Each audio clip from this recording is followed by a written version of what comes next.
The rain had no rhythm that night.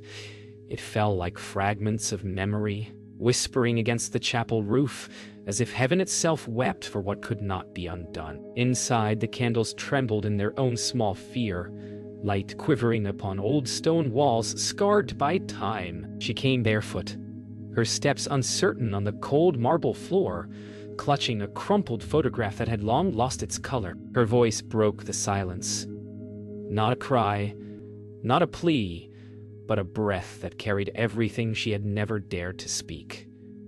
The hour was heavy with truth. The world outside was sleeping, but something eternal had awakened within her. What if healing only begins when we finally break? The chapel fell still after the last tear left her.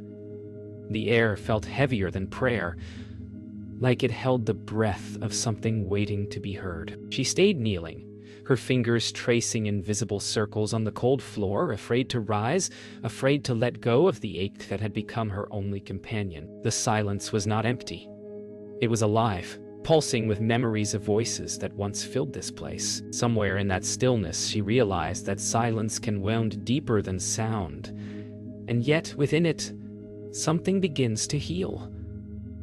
The storm outside softened into a rhythm that matched her heart. When she finally dared to lift her eyes, the photograph still lay there, small, fragile, eternal. It looked different now, touched by candlelight instead of grief. The man in the image smiled through years that no longer existed, a smile that once promised forever, but now belonged to the wind. She traced his face with her fingertip, not to remember, but to forgive, for every word left unsaid, for every moment lost to silence. Somewhere between the edges of that fading picture, she found the courage to say goodbye without hating herself for it. Father Lucien's steps were barely audible as he approached.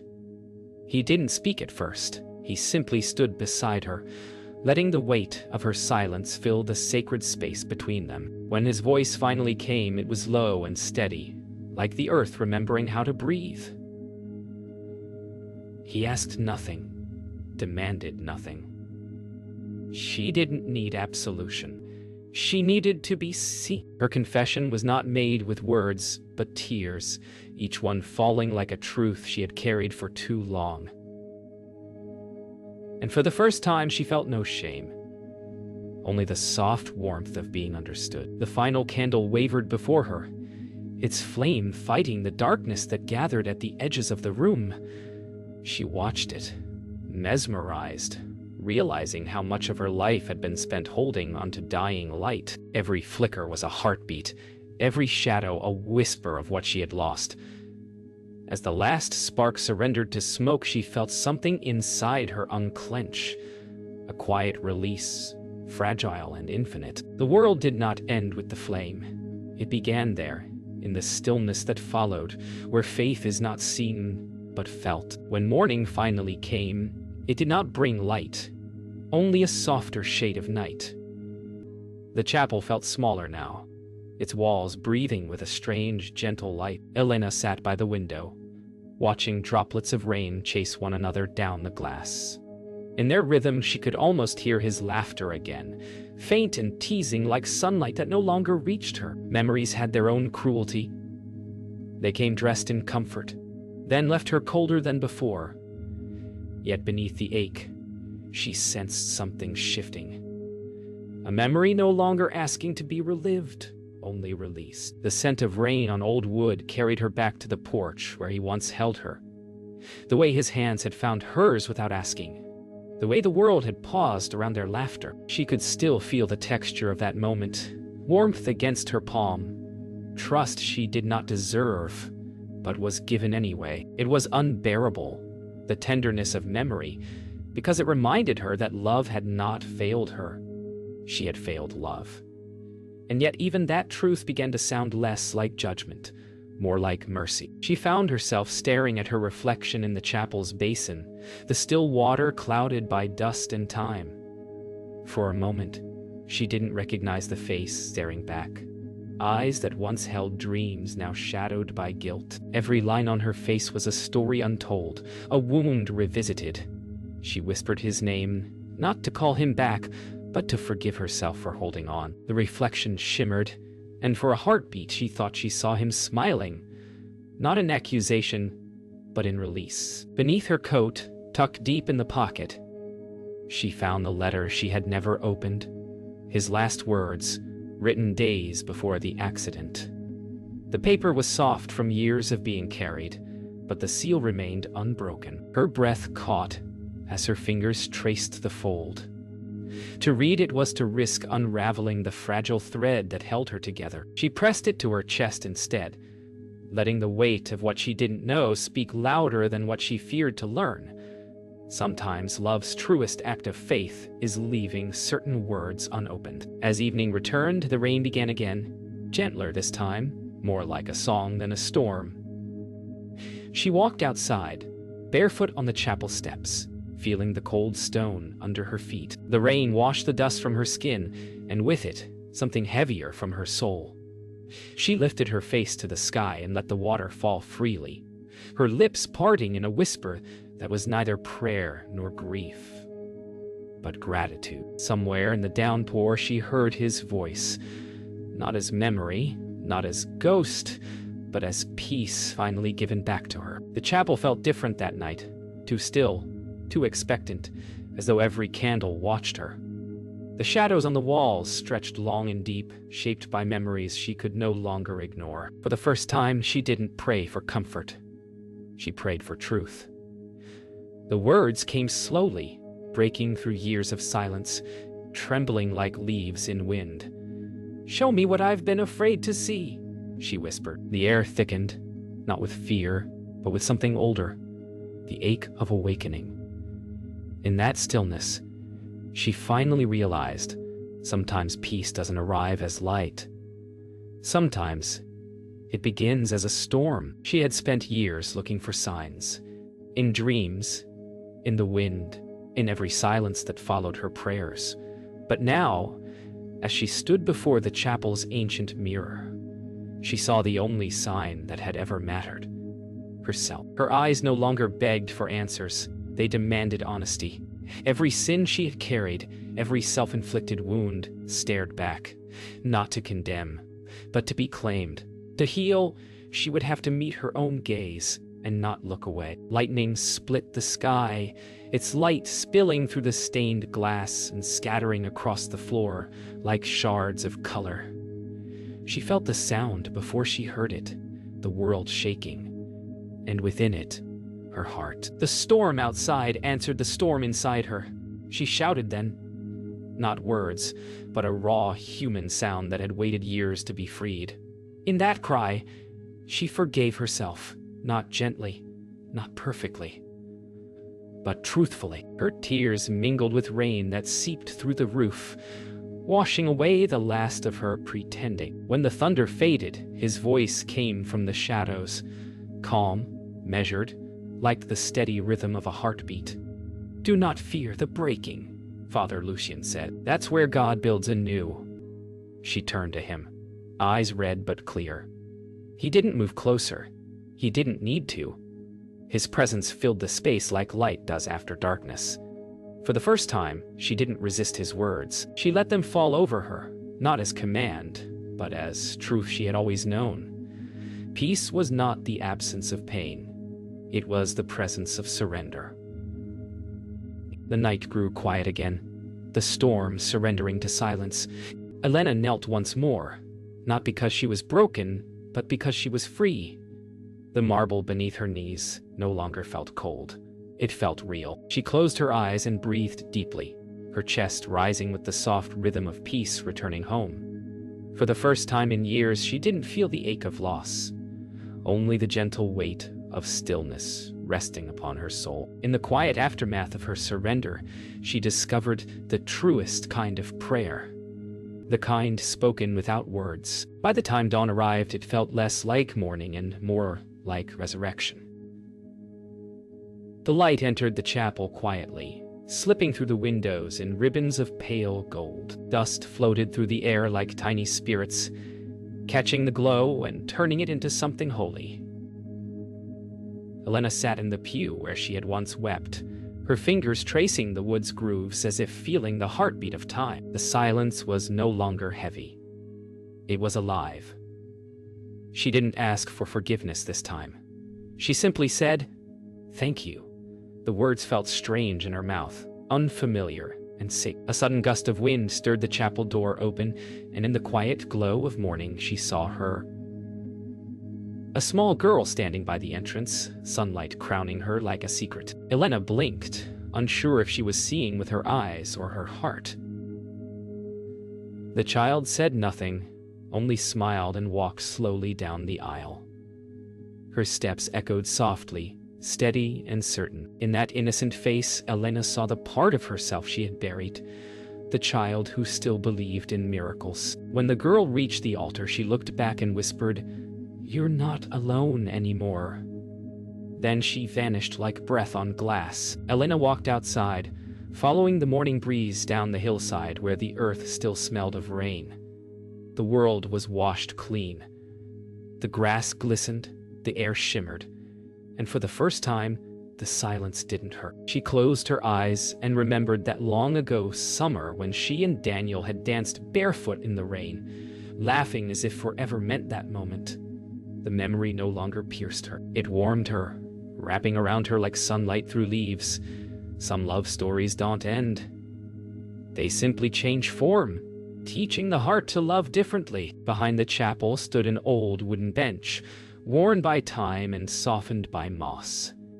It was their bench, where she and Daniel used to sit watching the world fade into twilight. She ran her fingers over its cracks, tracing every groove like a familiar map. A breeze stirred the air, and for a moment, she felt his presence beside her, not haunting, but comforting. The silence between them felt full, not empty. "I forgive you," she whispered, and in the hush that followed, she could almost hear him reply, "You were never meant to carry it alone." Before leaving, she returned to the altar. One candle remained unlit, its wick untouched, waiting. She struck a match and watched the flame catch, small but sure. The glow spread slowly, reaching into the corners of the chapel like forgiveness reclaiming space. She smiled, not for him, not for what she lost, but for herself. The light danced in her eyes as she whispered one final prayer, not of asking, but of gratitude. "Thank you for the storm," she said softly. "It taught me to see the dawn." The morning felt like a heartbeat, slow, steady, alive. The air that drifted through the open chapel doors carried the scent of rain, earth, and reaper. Elena stood at the threshold, neither inside nor out, as if her soul hovered between two worlds. She could feel something shift inside her. The tightness that had once strangled her spirit now loosened, replaced by quiet acceptance. The pain had not vanished, but it no longer ruled her. It lived within her gently, like a scar that no longer ached. As the sunlight touched her face, she breathed deeply for the first time in years and whispered, "I am still here." She walked down the narrow path leading from the chapel, her bare feet brushing against blades of wet grass. Every step felt deliberate, sacred. The sound of her breath mingled with bird song, and the soft hum of wind through the trees formed a melody that seemed written just for her. She realized how long she had lived in waiting, for forgiveness, for redemption, for something outside herself. But grace, she now understood, was never distant. It had been walking beside her all along, disguised as every moment she survived. At the edge of the hill, a river wound through the valley, calm, silver, and endless. Elena knelt by the bank, cupping the cool water in her hands. She saw her reflection shimmer across the surface, no longer fragmented by pain. Her eyes met her own, unflinching, whole. She whispered a silent thank you to the woman she had once been, the one who had carried her through the darkness without ever giving up. The water rippled, catching the light, and for a moment she thought she saw Daniel's smile there too, not as a ghost, but as memory finally at peace. As the river whispered around her, she heard it again. The voice that had once belonged to love and loss. It was Daniel's, carried not in sound but in feeling, deep within her chest.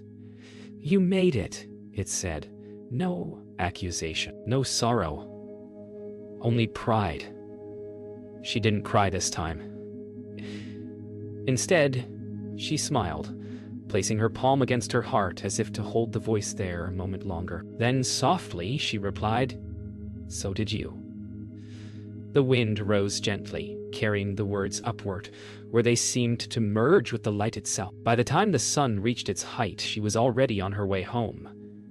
The chapel faded behind her, but its peace followed. Every leaf, every breeze, every distant bird call seemed to hum with the same stillness she had found within.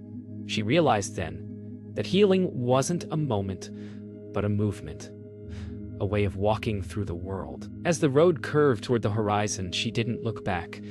Her tears were gone, her steps sure.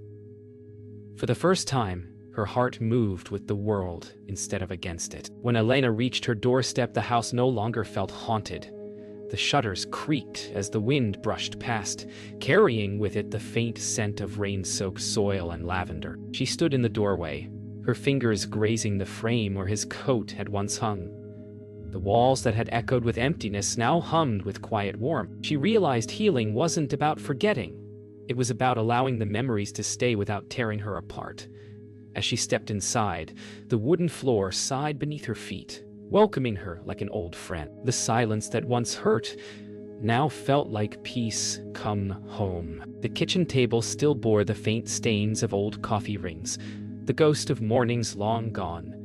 She ran her palm across the wood, tracing every scar and groove like pages of a diary written in silence. She pulled open the drawer where his letters were kept, a bundle tied neatly with frayed twine. She didn't cry this time. Instead, she smiled, a soft, knowing curve that belonged to someone who had finally learned to bless the past. The house wasn't empty anymore. It was full of echoes that no longer hurt, full of love that had learned to change shape. Outside, the garden had grown wild during her years of grief. Vines tangled, blossoms withered, weeds rising through forgotten soil. She took a deep breath, knelt, and began pulling the weeds by hand. One by one, the roots gave way, the earth breathing beneath her touch. As she worked, the sun climbed higher, warming her back. It felt like prayer, not the desperate kind, but the kind born from gratitude. The ground she tended wasn't just earth. It was her own heart, finally ready to bloom again. That evening, Father Lucien came walking up the dirt road, his black coat fluttering in the wind. He found her in the garden, kneeling among the flowers, hands still dark with soil. They didn't need many words. He simply smiled and said, "You've made this place alive again." She returned his smile, the corners of her eyes glistening.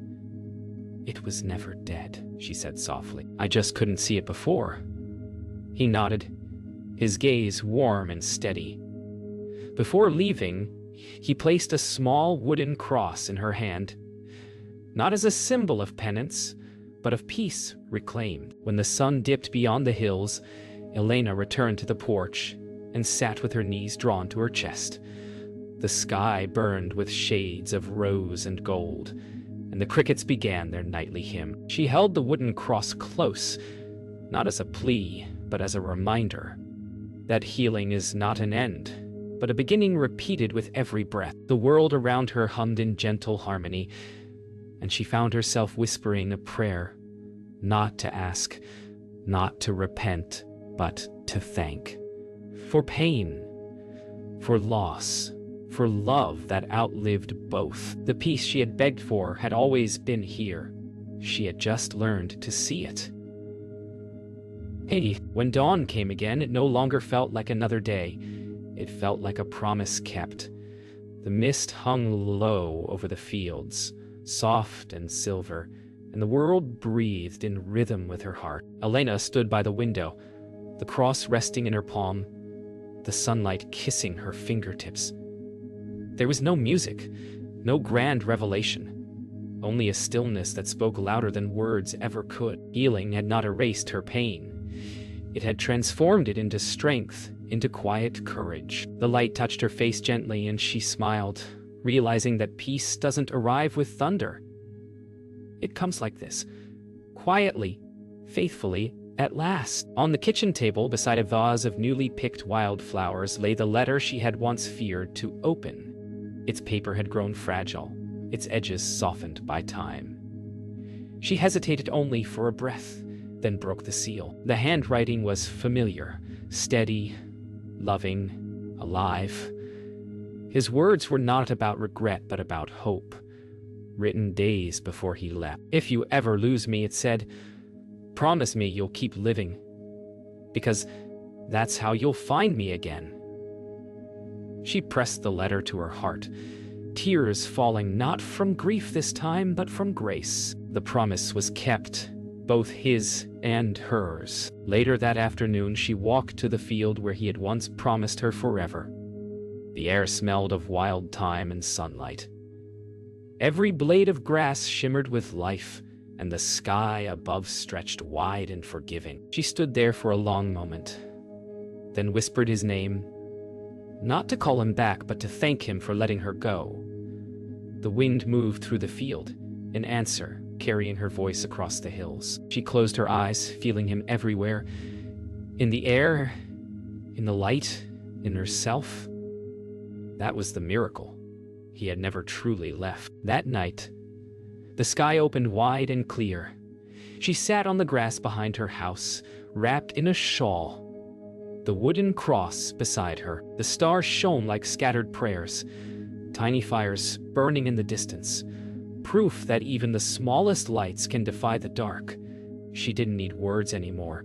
Her heart prayed in its own language, for every tear, for every silence, for every moment that had brought her here. She felt gratitude. "Thank you," she whispered into the night, and somewhere among the constellations the wind seemed to whisper back, "You're welcome." When morning broke once more, it came with birdsong and the scent of wet earth. Alina stood in the garden, barefoot, the dew soaking her feet. The world had not changed, but she had. The pain that had once defined her now simply lived beside joy, both coexisting in perfect balance. She understood now that peace was never the absence of wounds. It was the wisdom that comes from surviving them. She looked toward the horizon where light and sky met, breathed in deeply, and smiled. And for the first time, she no longer prayed for peace. She realized she was it.